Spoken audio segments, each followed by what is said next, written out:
الحمد لله وكفى وسلام على عباده الذين اصطفى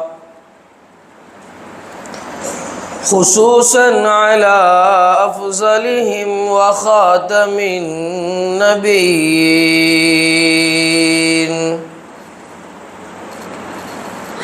محمد الأمين وعلى آله وصحبه أجمعين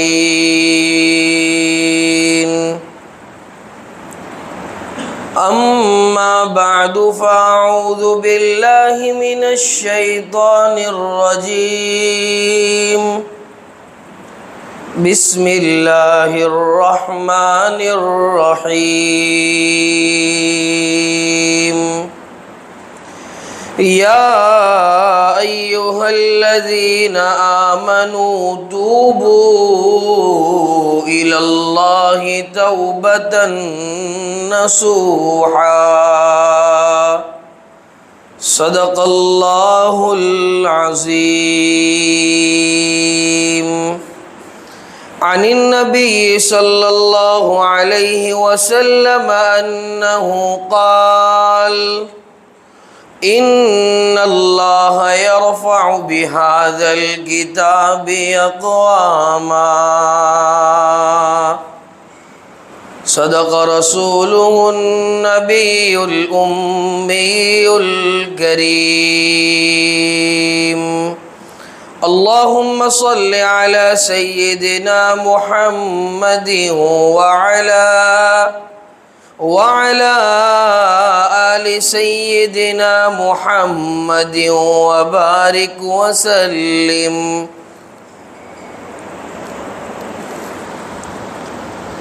قرآن کریم کو اللہ رب العزت نے ایمان والوں کے لیے مینار نور اور مشعل راہ قرار دیا۔ قرآن کریم یہ دستور زندگی ہے،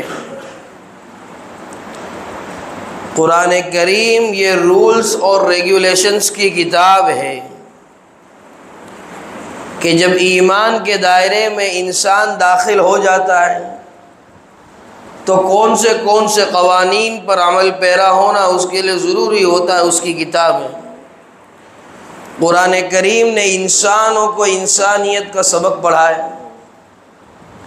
جیسا ہم دنیا میں دیکھتے ہیں، ہم اپنے بچے کو لے کر مدرسے میں چلے گئے تو وہاں ایک داخلہ فارم دیتے ہم کو اور کہتے یہ ہمارے مدرسے کے قوانین ہیں، اگر اس کے اوپر عمل کر سکو گے تب جا کے داخلہ دیا جائے۔ کالج کے اندر چلے جاؤ، رولز اور ریگولیشنز کی تمہیں کتاب دی جائے گی، اگر یہ تمام رولز فالو کرو گے تب جا کر ایڈمیشن ملے گا کالج کے اندر۔ گاڑی چلا رہے، ٹریفک کے رولز سے، ٹریفک کے قوانین، اگر رولز کو فالو کرو گے تب جا کر داروغہ ہم پر رحم کرے گا، ہمیں جانے دے گا، ورنہ زہی کی طرح مسلط ہو جائے گا۔ تو اسی طرح سے کلام اللہ یہ ایمان والے کے لیے اور اللہ کی اطاعت کے لیے اور سرکار کی فرما برداری کے لیے قانون کی اور رولز اور ریگولیشنز کی کتاب۔ بہرحال جو آیت کریمہ آپ حضرات کے سامنے پڑھی گئی اور جو حدیث پاک عرض کی گئی،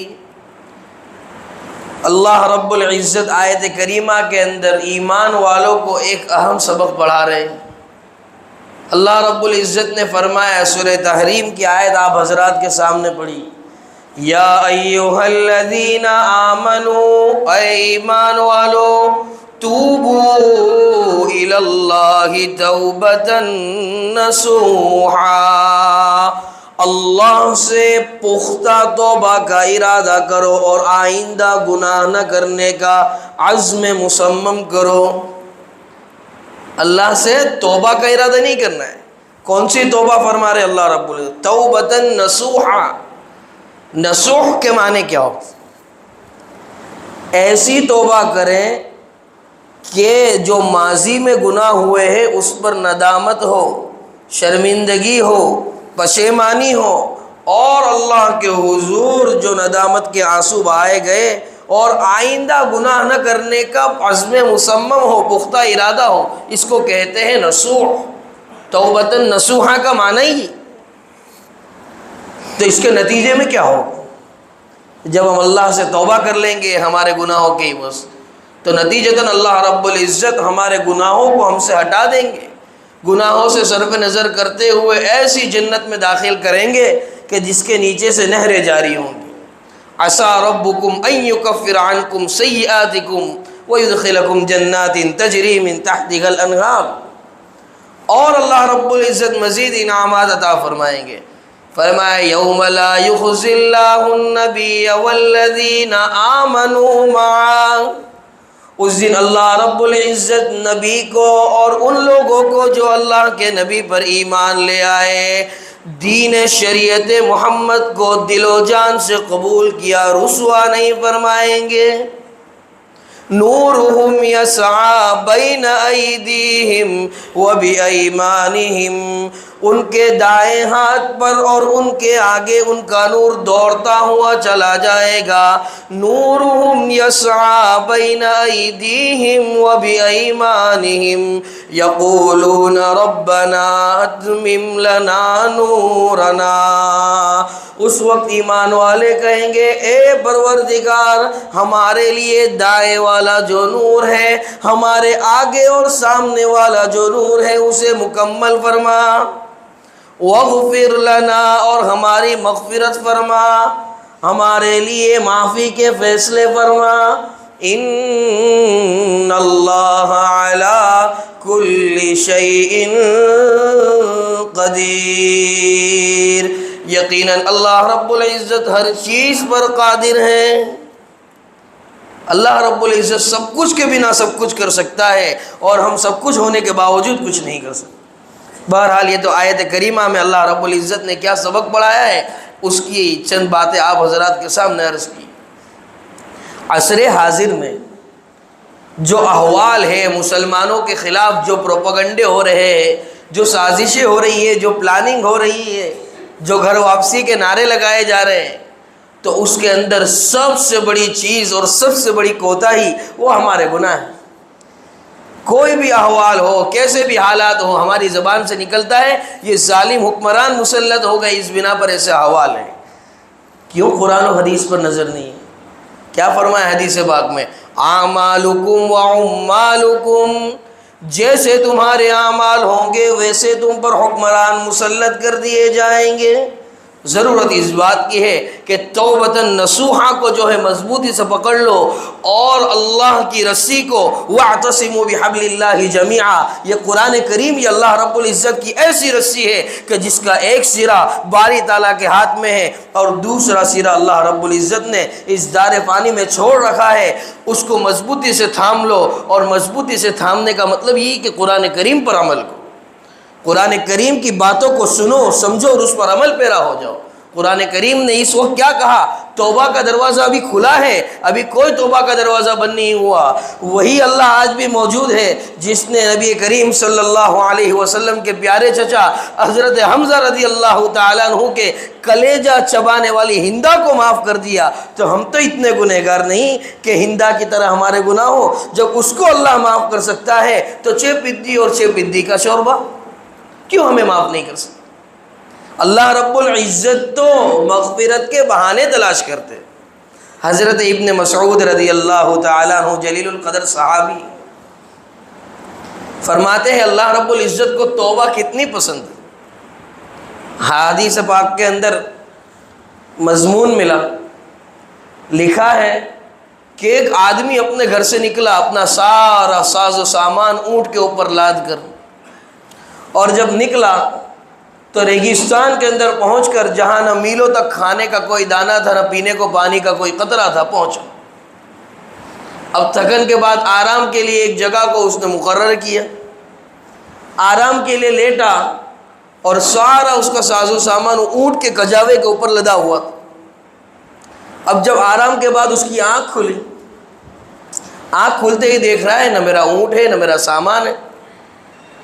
اور ایسی بھی کوئی شکل نہیں کہ آس پاس سے میں سواری کا انتظام کر لوں، نہ میرے پیروں میں اتنی طاقت ہے کہ ریگستان کو پار کر لوں، نہ میرے معدے میں اتنی طاقت ہے کہ بھوک کو برداشت کر لوں، نہ میرے جسد میں اتنی طاقت ہے کہ پیاس کی تاب کو لا سکوں، تو اب کیا ہے؟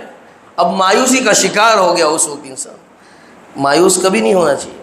اس موقع پر بھی قرآن کریم کیا کہتا ہے؟ فرمایا لا تقنطوا من رحمت اللہ، اللہ کی رحمت سے نا امید مت ہوا کرو۔ نا امید یہ اچھی چیز نہیں۔ بہرحال عرض یہ کر رہا تھا، اب وہ ٹینشن کے اندر، اب ٹینشن کے اندر انسان کو نیند اچھی آتی ہے، سستی آتی ہے، لیزی ہو جاتا ہے انسان۔ سو گئے واپس ٹینشن میں، اب کیا ہونے والا ہے؟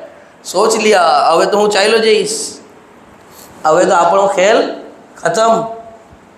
سو گیا وہاں، اب سو گیا اور تھوڑی دیر کے بعد اٹھا، دیکھ رہا ہے کہ سارے ساز و سامان کے ساتھ اس کا اونٹ اس کے سامنے موجود ہے، تو کتنی خوشی ہوگی، زندگی کے گزارنے کی امید کی ایک کرن اس کے سامنے آ گئی۔ تو اس کو اس کے اونٹ کے اور سامان کے مل جانے پر جو خوشی ہوتی ہے، اس سے کئی سو گنا زیادہ خوشی اللہ رب العزت کو گنہگار بندے کے توبہ کرنے پر ملتی ہے۔ حدیث پاک میں ملا، فرمایا نبی کریم صلی اللہ علیہ وسلم نے التائب من الذنب کمن لا ذنب لہ، توبہ کرنے والا اپنے گناہوں سے ایسا ہے جیسا کہ اس نے کبھی گناہ کیا ہی نہیں، اس نے کبھی اللہ کو ناراض کیا ہی نہیں۔ اللہ کی رحمت اور اللہ رب العزت بذات خود انسانوں کو معاف کرنے کے بہانے تلاش کرتے ہیں۔ روزانہ رات کو آدھی رات جب گزر جاتی ہے، آسمان دنیا پر رب ذوالجلال جلوہ افروز ہوتے ہیں، فرماتے ہیں حل من مستغفر، ہے کوئی مغفرت کا طلب کرنے والا کہ میں اس کی مغفرت کر دوں؟ فرمایا حل من مسترزق، ہے کوئی رزق کا تلاش کرنے والا کہ میں اس کے دامن کو، اس کی جھولی کو رزق سے بھر دوں؟ ہائے بربادی اور ہائے افسوس جس وقت رب ذوالجلال کا، جس وقت اللہ رب العزت کا اعلان ہوتا ہے کہ میں مغفرت کرنے کے لیے تیار ہوں، میں روزی تقسیم کرنے کے لیے تیار ہوں، ہم میٹھی نیند لے رہے ہوتے ہیں، بستر چھوٹتے نہیں، گدے چھوٹتے نہیں۔ ارے اللہ تو کتنا مہربان ہے میرے بھائیو۔ سنو، ایک آدمی تھا 99 خون کر چکا تھا۔ 99 خون کے کرنے کے بعد جب وہ پہنچا اور اس کے دل میں احساس ہوا کہ نہیں اب مجھے یہ سب کام چھوڑ دینے چاہیے، تو وہ ایک عابد کے پاس پہنچا۔ عابد اور عالم کے درمیان فرق سمجھنا ضروری ہے۔ فقیہ واحد اشد علی الشیطان من الف عابد، عابد وہ ہے جس نے اس میں ذات کی چاشنی کا مزہ چکھ لیا ہے، لیکن اس کے پاس حکمت کا کوئی پیرامیٹر نہیں ہے، بس وہ ہر بار سچوٹ بات ہی کرے گا۔ لیکن ایک عالم اپنے علم کی روشنی کے اندر ایسی حکمتوں والی بات کرتا ہے کہ سامنے والے کا کام بھی ہو جاتا ہے اور خود بھی اپنا دامن چھڑا لیتا ہے۔ بات وہ شریعت کی روشنی میں ہی کرے گا، لیکن حکمت کے ساتھ۔ ہر ایک کو ایک لکڑی سے نہیں ہانک سکتے۔ بہرحال وہ پہنچا عابد کے پاس کہ خنجر شریف میرے پاس موجود ہے، اس سے 99 خون کر لیے میں نے، اب میری معافی کا کوئی راستہ ہو تو بتاؤ علامہ۔ تو کہا 99 خون کی بات کرتا ہے بھائی، ایک خون اللہ کے ہاں تو معاف نہیں، کوئی صورت نہیں، تیری معافی کی کوئی شکل نہیں۔ تو اس نے خنجر نکالا اور کہا 99 تو پورے سو، جب معافی ہے ہی نہیں تو تیرے کو بھی رہنے کا کوئی حق نہیں۔ مایوسی کی ایک امید تو نے میری بڑھا دی۔ اب 100 خون ہونے کے بعد پھر کچھ دنوں کے بعد اسے احساس ہوا کہ یار یہ تو غلط ہے، میں نے غلط کیا۔ پھر وہ پہنچا کسی کے پاس، وہ ایک عالم صاحب تھے۔ اب عالم کے پاس جب پہنچا اور کہا کہ میں نے 100 خون کر دیے ہیں اور میں چاہتا ہوں اللہ سے رجوع کروں، انابت اللہ کا متمنی ہوں، تو میرے لیے کوئی راستہ ہے؟ تو کہا لا تقنطوا من رحمت اللہ، اللہ کی رحمت سے نا امید کیسے ہو سکتے؟ خود اللہ رب العزت قرآن کریم میں بارہا فرماتے الگ الگ انداز سے، فرمایا وَرَحْمَتِي وَسِعَتْ كُلَّ شَيْءٍ، میری رحمت وسیع ہے، پھیلی ہوئی ہے تمام تر چیزوں سے. کہا دیکھو توبہ کی بستی وہاں سامنے ہے، وہاں چلے جاؤ، آپ کی توبہ قبول ہو جائے گی. اور طریقہ بتلا دیا کیسے توبہ کرنی. اب وہ توبہ کی بستی کے پاس پہنچتا، اس سے پہلے ہی راستے کے اندر اس کا انتقال ہو گیا. اب راستے میں اس کا انتقال ہوا تو فرشتے آ پہنچے. ایک طرف سے مالک کا گروہ آ رہا ہے، دوسری طرف سے رضوان کا گروہ آ رہا ہے. مالک یہ جہنم کے داروغہ کا نام اور رضوان یہ جنت کے داروغہ کا نام. تو جنت کا جو رضوان ہے اس کا گروہ آ گیا، کہا اس کو ہمارے حوالے کر دو. کہا کیوں؟ توبہ کرنے جا رہا تھا. تو مالک کے سب جو پارٹنر تھے اور اس کے جو ساتھی تھے فرشتے، وہ کہتے نہیں اس کو ہمارے حوالے کر دو. تو کہا کیوں بھائی؟ ابھی توبہ کرنے جا رہا تھا، کی کہاں تھی؟ اب یہاں جو ہے فرشتوں کے اندر ایک جنگ عظیم برپا ہو گئی.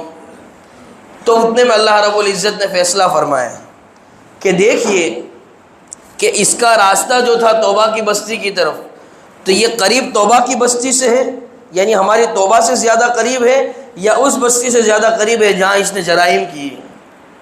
تو جب دیکھا اس سے پہلے ہی اللہ رب العزت نے وہ جو سوخون کرنے والا تھا اس کے سینے کو توبہ کی بستی کی طرف پلٹا دیا. تو اللہ رب العزت اگر اس کے سینے کو نہ پلٹاتے اور اس کے سینے کو توبہ کی بستی کی طرف نہ کرتے تو شاید اس کی مغفرت نہیں ہوتی. تو اللہ رب العزت تو بہانہ تلاش کرتے. اللہ تو دیکھ رہے کہ یہ تو توبہ کرنے آ رہا تھا نا، لیکن کیا کرے، وقت اجل کسی کا ساتھ دیتا نہیں اور گیا وقت پھر ہاتھ آتا نہیں. کل نفس ذائقۃ الموت، ہر نفس کو موت کا مزہ چکھنا ہے.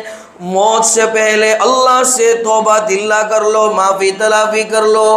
حقوق اللہ جو ضائع ہوئے ہیں اپنے مسلوں کو آنسوؤں سے تر کر کے اپنے کریم اور مہربان رب کو منا لو. اس لیے کہ اللہ رب العزت نے بار بار قرآن کے اندر بیان فرمایا ان اللہ غفور الرحیم. اللہ رب العزت تو بہت معاف کرنے والے ہیں، بخشنے والے ہیں، بڑے مہربان ہیں. ان اللہ تواب الرحیم، اللہ توبہ کو زیادہ پسند کرنے والے ہیں. شاعر بڑی اچھی بات کہتا ہے، ہم تو مائل بکرم ہیں کوئی سائل ہی نہیں، اور راہ دکھلائے کسے کوئی رہرو منزل ہی نہیں. اللہ تو معاف کرنے کے لیے تیار ہے، لیکن ہائے افسوس بندہ معافی مانگنے کے لیے تیار نہیں. اور ہم کہتے بھی ہیں کہ وہاں میں تو بہت معافی مانگتا ہوں، بہت دعا کرتا ہوں، دعا قبولت نہیں ہوتی ہے. تو ہمیں مانگنا بھی کہاں آتا ہے؟ ہمیں اللہ سے مانگنا بھی کہاں آتا ہے؟ یہ تو دربار کو پکڑ لینا پڑتا ہے.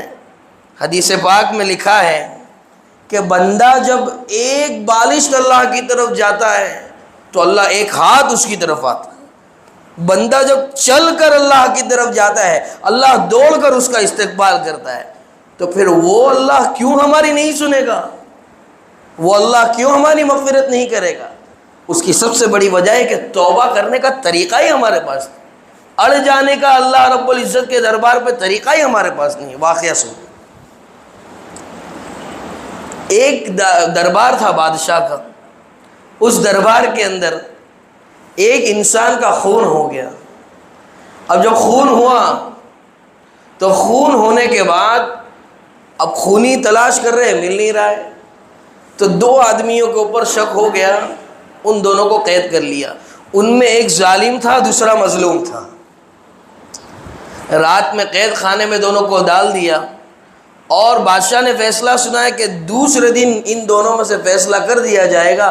ایک باعزت بری ہو جائے گا اور دوسرے کو سولی دے دی جائے گی، سولی پر چڑھا دیا جائے گا. رات میں دونوں دعا کر رہے، بارگاہ عزتی میں سجدہ ریز. جو ظالم تھا کہہ رہا ہے اللہ میں اقراری مجرم ہوں، میں مانتا ہوں میں نے مرڈر کیا ہے، خون کیا ہے، میں ظالم ہوں، لیکن اللہ فضل کا معاملہ فرما. اور جو دوسرا مظلوم ہے وہ دعا کر رہا ہے اللہ تو تو جانتا ہے میں مظلوم ہوں، تجھ سے بس یہی درخواست ہے اللہ عدل کا معاملہ فرما. ہم ذرا وائٹ کالر کیا نہیں ہوتے، اللہ کو اپنا وائٹ کالر بتانے نکل جاتے. تو ایک جو ظالم تھا اس نے کہا فضل کا معاملہ فرما، اور دوسرا جو مظلوم تھا اس نے کہا عدل کا معاملہ فرما۔ دوسرے دن بادشاہ وقت نے فیصلہ سنایا ظالم کے حق میں کہ اس کو باعزت بری کر دیا جائے، اور جو مظلوم تھا کہا اس کو سولی پر چڑھا دیا جائے، یہی حقیقتاً مجرم۔ اللہ کے دربار میں دونوں حاضر ہو۔ حاضر ہونے کے بعد اللہ رب العزت سے وہ مظلوم نے پوچھا، اے اللہ میں نے تجھ سے کہا تھا میں تھوڑی ظالم تھا، اور تو علیم بذات الصدور ہے، سینوں کے اندر جو چیزیں چلتی ہیں تمام چیزوں کو تو جانتا ہے۔ تو نے تو کہا تھا قرآن کے اندر وَلَقَدْ خَلَقْنَا الْإِنسَانَ وَنَعْلَمُ مَا تُوَسْوِسُ بِهِ نَفْسُهُ وَنَحْنُ أَقْرَبُ إِلَيْهِ مِنْ حَبْلِ الْوَرِيدِ۔ ہم نے انسان کو پیدا کیا اور ہم انسان کی نس نس سے واقف ہیں، یہاں تک کہ ہم انسان کی شہرک سے بھی زیادہ قریب ہیں۔ تو کیوں میرے خلاف فیصلہ سنایا گیا جبکہ میں مظلوم تھا؟ تو اللہ نے کہا کہ جو ظالم تھا اس نے کہا اے اللہ فضل کا معاملہ فرما، اور تو نے کیا کہا؟ عدل کا معاملہ فرما۔ ہمارے فضل کا اور ہماری رحمت کا تقاضا ہی یہ ہے کہ اس کو سر پہ نظر کر کے جس کا خون ہوا ہے اس کو ہم اپنے اعتبار سے اور اپنے دست قدرت سے بدلہ دے دیں گے، اور تو نے کہا تھا عدل کا معاملہ فرما۔ ایک مرتبہ تو جا رہا تھا چل کر، تو جانتا ہو یا نہیں جانتا ہو لیکن جانے انجانے میں تیرے پیروں تلے تو نے ایک کیڑی کو رون دیا تھا، اس کیڑی کو روننے کے بدلے میں عدل یہی تھا کہ تیرے کو سولی چڑھا دی جاوے اور تجھے جو ہے دنیا کے اندر سزا دی جاوے۔ تو نے عدل مانگا تھا، ہم نے تیری بھی دعا کو قبول کیا اور تیرے لیے عدل کا فیصلہ فرمایا، اور اس نے ہم سے اپنا فضل مانگا تھا تو ہمارے فضل کی ایک چھوٹی سی جھلک۔ تو دعا مانگنے کا طریقہ بھی آنا چاہیے، اور یہ طریقہ سیکھنے کہاں ملے گا؟ یہ صوفیاء کرام کے پاس جانا پڑے گا، علماء ربانیین کے پاس جانا پڑے گا۔ کیوں؟ مولوی صاحب جیب میں سے کوئی بات نہیں کرتا، خود قرآن کریم نے اس کو بیان فرمایا ہے۔ فرمایا یا ایھا الذین آمنوا، اے ایمان والو، اتقوا اللہ وکونوا مع الصادقین، تقوی اختیار کرو اور سچوں کی صحبت میں رہو۔ سچوں سے مراد یہاں اللہ والے، مفسرین نے لکھا کونوا مع الصادقین، صادقین ای ہم المفلحون و ای ہم المتقون۔ صادقین سے مراد کامیاب لوگ ہیں اور متقی لوگ ہیں۔ البتہ علامہ آلوسی نے لکھا الصادقین فی الاقوال والصادقین فی الاعمال والصادقین فی الاحوال، کہ وہ اپنے اعمال میں، اپنے اقوال میں، اپنے احوال میں، اپنی جلوت میں، اپنی خلوت میں یکساں ہوں، ایسے لوگ یہاں پر مراد۔ یہ اللہ رب العزت کی منشا ہے۔ اور توبہ کا دروازہ پکڑ کر کیسے اڑا جاتا ہے؟ حضرت شیخ یونس صاحب جون پوری رحمۃ اللہ علیہ واقعہ سناتے ہیں اپنے طلباء کو دوران درس۔ فرماتے ایک شیخ تھے، دربار لگا تھا شیخ کا، مریدین آئے ہوئے تھے، اور روزانہ رات میں وہ شیخ دعا کرتے اللہ میری توبہ، اللہ معاف فرما دے، مغفرت فرما دے۔ روزانہ غیب سے آواز آتی کوئی مغفرت نہیں، کوئی معافی نہیں مل سکتی تمہیں۔ لیکن پھر بھی ان کا وہی معمول تھا۔ ایک رات ایک مرید نے دیکھ لیا کہ روزانہ شیخ توبہ کرتے ہیں، معافی مانگتے ہیں، لیکن ان کا کوئی اینڈ آتا ہی نہیں، ان کا کوئی نتیجہ آتا ہی نہیں۔ تو ایک دن شیخ سے کہا، معافی مانگ رہے تھے تبھی، روزانہ آپ معافی مانگتے ہو یا اللہ میری توبہ، یا اللہ میری توبہ، یا اللہ مغفرت کے فیصلے فرما، اور آپ معافی مانگتے ہی رہتے ہو، آپ کی توبہ قبول ہوتی نہیں۔ تو اس وقت شیخ نے زار و قطار آنسو جاری تھے آنکھوں سے، کہا بتا اس دربار کے علاوہ دوسرا بھی کوئی دربار ہے جہاں جا کر میں بھیک مانگوں؟ بتا اس در کے علاوہ دوسرا بھی کوئی در ہے جہاں سے میری مغفرت کا پروانہ شائع ہو سکتا ہے؟ بس اس لمحے کا انتظار تھا۔ اللہ کی رحمت جوش میں آئی تو کہا آج تو مردود نہیں، آج تو مقبول ہے، آج آ میرے بندے، آج تیری توبہ کو ہم قبول کرتے۔ بس اللہ یہی تو چاہتے ہیں، اللہ امتحان بھی لیتے ہیں کبھی۔ احسب الناس ان يتركوا ان يقولوا آمنا وهم لا يفتنون، کیا گمان کیا ہے ان لوگوں نے جنہوں نے کہا آمنا، ہم ایمان لے آئے دل و جان سے اللہ پر اور اس کے رسول پر، اللہ کو ایک مانتے، زبان سے اور دل سے گواہی دیتے سوائے اللہ کے کوئی معبود نہیں، اور تاجدار مدینہ محمد الرسول اللہ صلی اللہ علیہ وسلم اللہ کے بندے اور اس کے رسول ہیں۔ وَهُمْ لَا يُفْتَنُونَ، یہ کہنے کے بعد وہ گمان کرتے ہیں کہ انہیں آزمایا نہیں جائے گا۔ یہ تو عادت اللہ ہے آزمانا۔ کہیں تو ابراہیم کو کہا کہ نمرود کی آگ میں چلے جاؤ، تو کیا جلانا مقصود تھا؟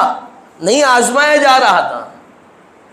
اور جب اللہ کی بات مانی تو اللہ نے قرآن کریم میں ان کی تعریف بیان فرمائی، فرمایا وَإِبْرَاهِيمَ الَّذِي وَفَّى، اور ابراہیم نے وفاداری کی۔ اللہ اپنے کلام کے اندر اور اتنی بابرکت کتاب کے اندر کسی کی وفاداری کی گواہی دے دے تو اس سے بڑی بات اور کیا ہو سکتی ہے۔ نیز اللہ رب العزت نے قرآن کریم میں بیان فرمایا، ہم آزماتے ہیں تو یاد رکھو ہم ایسے ہی نہیں چھوڑ دیتے، پس پردہ ہمارا امداد کا ہاتھ اور ہماری نصرت کا ہاتھ تم لوگوں کے اوپر ہوتا ہے۔ جب تم ہم سے توبہ کرتے ہو، مغفرت طلب کرتے ہو، معافی مانگتے ہو، ہماری اطاعت کرتے ہو، اس کے باوجود جو تم پر احوال ہے تو پس پردہ ہمارا امداد کا اور نصرت کا ہاتھ وہ تم پر ہوتا ہے۔ جب نمرود کی آگ میں کود جانے کو کہا حضرت ابراہیم کو تو ایسے ہی نہیں کہا، پیچھے سے اللہ رب العزت آگ کو حکم فرما رہے، قُلْنَا يَا نَارُ كُونِي بَرْدًا وَسَلَامًا عَلَىٰ إِبْرَاهِيمَ، ہم نے کہا اے آگ تو ٹھنڈی ہو جا، سلامتی والی ہو جا، گلے گلزار ہو جا ہمارے ابراہیم پر۔ تو یہ اللہ رب العزت کی ذات ہے۔ اللہ رب العزت کی ذات بہت لطیف ہے۔ اللہ رب العزت تو چاہتے ہی ہے کہ ہماری معافی کو قبول کرے، مغفرت کرے، ہمارے لیے اچھے فیصلے فرماوے۔ اب یہ توبہ کے متعلق کچھ بات ہوئی۔ اب اس کے بعد دو قسم کی سوچ رکھنے والے گروہ ہیں کہ ایک تو وہ ہے جو کہتے ہیں نہیں ہم اقراری مجرم ہیں، اللہ ہمیں معاف فرما دے، ہم توبہ کرتے ہیں، اور دوسرا گروہ لومڑی بازوں کا ہے جو کیا سوچتے ہیں جو ہوگا دیکھی جائے گی۔ کبھی مسجد کے امام صاحب نے کہہ دیا بابا یہ کرتے ہو صحیح نہیں ہے، یہ گناہ ہے، یہ اللہ کو ناراض کرنے والا کام ہے، جو ہوگا دیکھی جائے گی، میں سمجھ لوں گا اپنا معاملہ اللہ کے ساتھ۔ تو اللہ رب العزت کیا کہتے ہیں قرآن کریم کے اندر، وَيْلٌ لِّلْمُطَفِّفِينَ، ہلاکت ہو ایسے لومڑی بازوں کے لیے، ایسی بد کلامی کرنے والوں کے لیے۔ کیوں ایسی باتیں کرتے؟ دنیا کے اندر دیکھا ہوتا ہے نا، ایک فلور انلیگل چڑھا دیا، جو ہوگا دیکھی جائے گی، آفیسر آئے ٹیبل کے نیچے سے گھوس دے دی، 2 لاکھ کی رشوت دے دی، ختم۔ تو لگتا ہے قیامت کے اندر اور میدان محشر میں بھی یہی ہوگا ان لوگوں۔ ایسا نہیں، یہ لوگ کب پچھتائیں گے، اور قرآن کریم پر ان لوگوں کی نظر نہیں ہے۔ قرآن کیا کہتا ہے، فَمَن يَعْمَلْ مِثْقَالَ ذَرَّةٍ خَيْرًا يَرَهُ وَمَن يَعْمَلْ مِثْقَالَ ذَرَّةٍ شَرًّا يَرَهُ، ذرہ برابر اگر اللہ رب العزت کو ناراض کرنے والا کوئی کام کیا، اللہ پکڑنے والے اور اللہ دیکھ رہے ہیں، اور ذرہ برابر اگر کوئی خیر کا کام کر لیا، اللہ کو راضی کر لیا، تو اللہ اس کو بھی دیکھ رہے اور اپنی شائن شان بدلہ عطا فرمانے کے لیے تیار ہے۔ اللہ کتنا رحیم ہے۔ ارے قرآن پر دوستو نظر تو کرو، اللہ کو توبہ اور اچھے اعمال کتنے پسند ہے۔ فرمایا من جاء بالحسنۃ فلہ عشر امثالھا، جو کوئی ایک نیکی کرتا ہے، ایک اچھا کام کرتا ہے، اللہ 10 گنا اس کو عطا فرماتے ہیں۔ ومن جاء بالسیئۃ فلا یجزی الا مثلھا وہم لا یظلمون، اور کوئی گناہ کرتا ہے اللہ اضافہ نہیں فرماتے، چھوٹے چھوٹے نیک کاموں سے اس کی مغفرت کر دیتے ہیں، اور اگر کوئی بڑا گناہ ہے تو فلا یجزی الا مثلھا، تو اس کو سزا نہیں دیتے مگر اس کے گناہ کی مانند۔ یہ ہے اللہ رب العزت کی ذات۔ اور یہ جو گروہ ہے جو کہتا ہے جو ہوگا دیکھی جائے گی، والدین کی نافرمانی کر جو ہوگا دیکھی جائے گی، سود کا انٹرسٹ کا پیسہ ہے آنے تو بھائی توبہ کرو جو ہوگا دیکھی جائے گی، مسجد کے امام کو اٹھا کے کچھ بھی بول دیا، امام صاحب آج تو تراویح کے اندر 14 منٹ ہو گئی، بھائی یہ گناہ ہوتا ہے تجھے، رمضان آیا ہی عبادت کے لیے، رمضان اس کے لیے نہیں آیا کہ تم دیکھو 14 منٹ کی 4 رکعت ہو گئی، مولا 16 منٹ کی 4 رکعت، آج تو بہت للکار رہے تھے نا بھائی آپ تراویح میں، نہیں اس کے لیے نہیں آ رہے رمضان آ رہا ہے کہ ہم اپنے وقت کو مسجد کے اندر لگاویں۔ پھر کوئی کہتا ہے امام صاحب کے ساتھ ایسا معاملہ کر جو ہوگا دیکھی جائے گی، بس ہماری زبان پہ یہی ہے جو ہوگا دیکھی جائے گی، جو ہوگا دیکھی جائے گی، تو اللہ رب العزت کیسے پکڑ کرنے والے ہیں؟ ہم کیا سمجھتے ہیں پوری دنیا ساتھ میں ہوگی، سارے انسان ساتھ میں ہوں گے، ہم نکل جائیں گے؟ یاد رکھو اللہ رب العزت کے اعلان کو، فرمائے گا اللہ رب العزت وَامْتَازُوا الْيَوْمَ أَيُّهَا الْمُجْرِمُونَ، اے مجرمین، اے گناہ کرنے والے، اے جو ہوگا دیکھی جائے گی کہنے والوں، الگ ہو جاؤ میرے نیک بندوں سے۔ رمضان آ رہا ہے دوستو، اسی لیے کہ ایک اشرہ ہے مغفرت کا، ایک اشرہ ہے رحمت کا، ایک اشرہ ہے جہنم سے خلاصی کا۔ رحمت بھی توبہ میں شامل ہے، توبہ رحمت میں شامل ہے، رحمت نازل ہوگی توبہ قبول ہو گئی، توبہ کریں گے رحمت نازل ہوگی، اور رحمت اور توبہ کے سنگم سے جہنم سے خلاصی کے فیصلے سنا دیے جائیں گے۔ خلاصہ یہ نکلا کہ پورا رمضان اپنے رب کو منانے کا ہے، پورا رمضان اپنے رب سے لو لگانے کا ہے۔ کہیں ایسا نہ ہو کہ رمضان آ جاوے اور رمضان چلے جاوے اور ہم اس کی قدر نہ کر پاوے، اور آئندہ سال کے رمضان کو ہم پا نہ سکے اور پھر پچھتاوے تو اس کا کوئی فائدہ نہیں۔ اور ایک بات کو یاد رکھو کہ اللہ رب العزت کی رحمت اور اللہ رب العزت کے مغفرت کے جو فیصلے ہیں وہ بالکل مغفرت کی اور رحمت کے نزول کی قطار پر ہے، اور بالکل تیار ہے تمہارے لیے، ایوری ٹائم 24 گھنٹہ تیار ہے۔ بس ضرورت اس بات کی ہے کہ ہم اللہ کے ہو کر رہ جاوے، اللہ کے طریقوں کو اور اللہ کے رسول کے طریقوں کو اور اللہ کی مرضیات کو اور اللہ کے رسول کی مرضیات کو اپنی زندگی کا اوڑھنا اور بچھونا بنا لیوے، تو پھر دیکھو جو ہم چاہیں گے اس طرح سے اللہ رب العزت فیصلے فرمائیں گے۔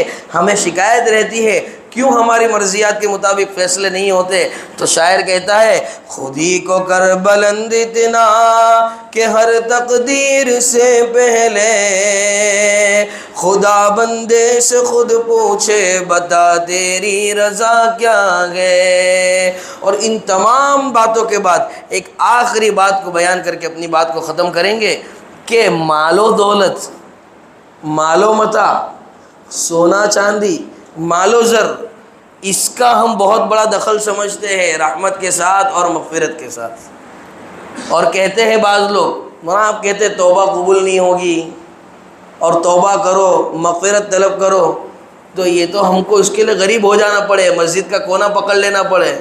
کہاں ہے اتقوا اللہ، تقوی کا مطلب یہ نہیں کہ مسجد کا کونا پکڑ لو، مال و زر کو اڑا کے پھینک دو، سونا چاندی نہیں رکھ سکتے، پیسہ روپیہ ڈالر پاؤنڈ نہیں رکھ سکتے، نہیں، ہر وقت ہر آن ہر لمحہ اللہ کی یاد سے دل گرما ہوا رہوے، اس کا نام ہے تقوی۔ اور مال و زر فی نفس ہی بری چیز نہیں ہے، وہ برا کب بنتا ہے جب اس کی جگہ دل سے لے کر جیب تک چلی جاتی ہے۔ جب تک جیب میں ہے یہ اللہ کی نعمت ہے، جب وہ دل میں چلی گئی پھر توبہ اللہ کا من نہیں ہوتا، مغفرت کے کوئی شائبے ہم میں باقی نہیں رہتے۔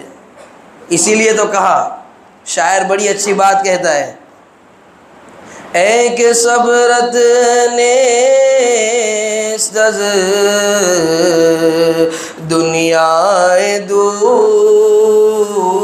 صبر چون داری ز رب الظلم نن،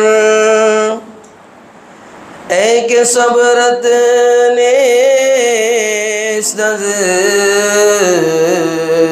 دنیا دو صبر کے داری ز نعم الماہدو، چیست دنیا از خدا